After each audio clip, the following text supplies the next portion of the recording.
I never thought I'd see her, but there she was, standing in the river, staring straight at me. I couldn't move, couldn't breathe. The moon was high, lighting her figure, long hair like black silk, eyes that seemed too bright, almost glowing. Mami Wata. It started 2 weeks ago, when my uncle, Ekanom, disappeared. The fisherman had gone out as usual. Our village depends on the river. Everything, food, trade, our whole life, comes from that water.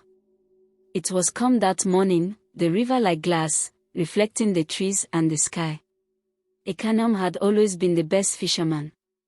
He could sense the fish, they said, as if the river itself whispered to him.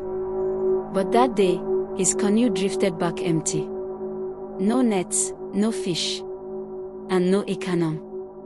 Just his boat, bumping against the shore as if nothing had happened. People searched. They called his name. They beat the drums, hoping the sound would reach wherever he was. But nothing came back.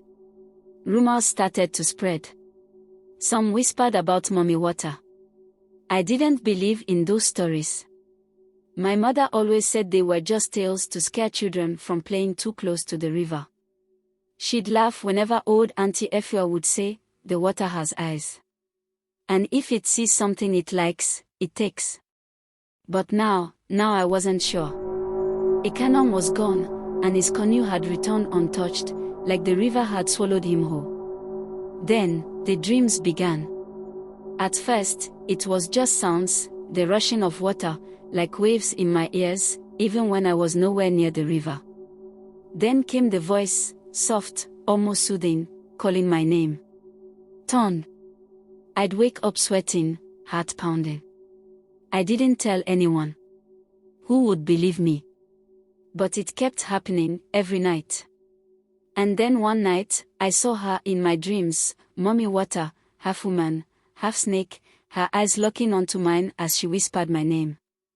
The next day, I couldn't take it anymore. I had to go to the river.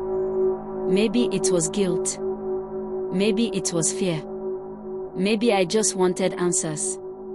I told myself I'd only go to the water's edge, just to see. But the moment I stepped close, something pulled me in. Not physically, but mentally, like I needed to get into a boat and push off. So I did. I paddled far, to the deeper part of the river where Ekanom had last been seen.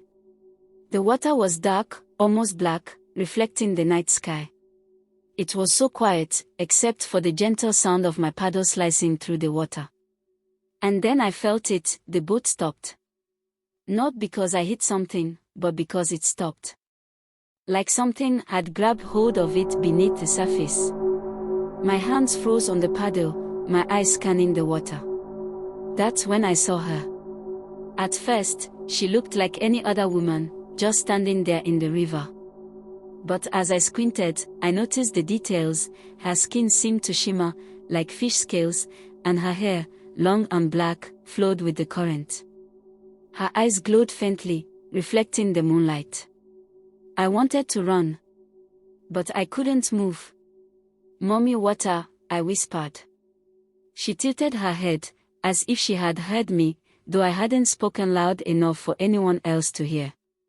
Slowly, she began to move toward me, her lower half slipping beneath the water like a snake, no splash, no ripples. "Turned," she said, her voice exactly like the one from my dreams. I didn't answer. I couldn't. She came closer, until she was at the side of my boat, her glowing eyes locked onto mine. "You came for him," she said, though her lips never moved.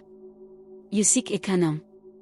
I swallowed hard, finally finding my voice. "What did you do to him?" She smiled, and it sent a chill down my spine. "I gave him what he asked for." That made no sense. Ekanom didn't ask for anything, he was a fisherman, a simple man. He had no business with spirits or water gods. I shook my head. He wouldn't. He wouldn't ask for anything from you. Mami Wata's smile faded. People always want more, even when they do not realize it.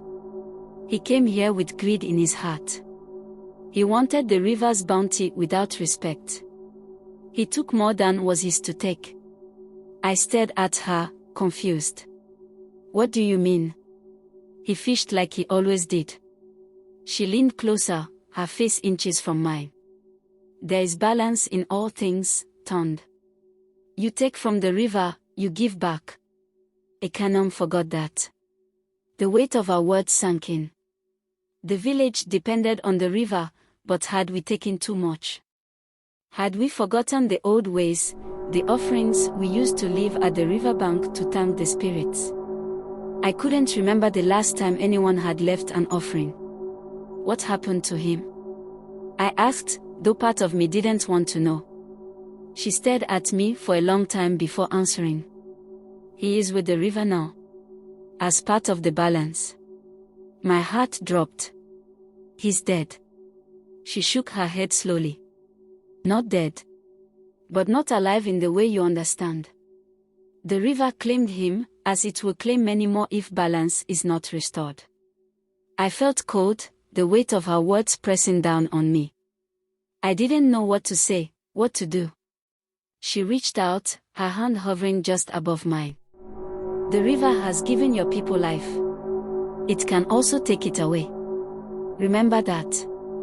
With that, she slipped beneath the water, disappearing as silently as she had come. I sat there, staring at the ripples where she had been, my mind racing. Ekanom wasn't coming back. And if we didn't change, neither would anyone else. I paddled back to the village in silence, the words of Mami Wata echoing in my ears. The river has eyes. And it sees everything.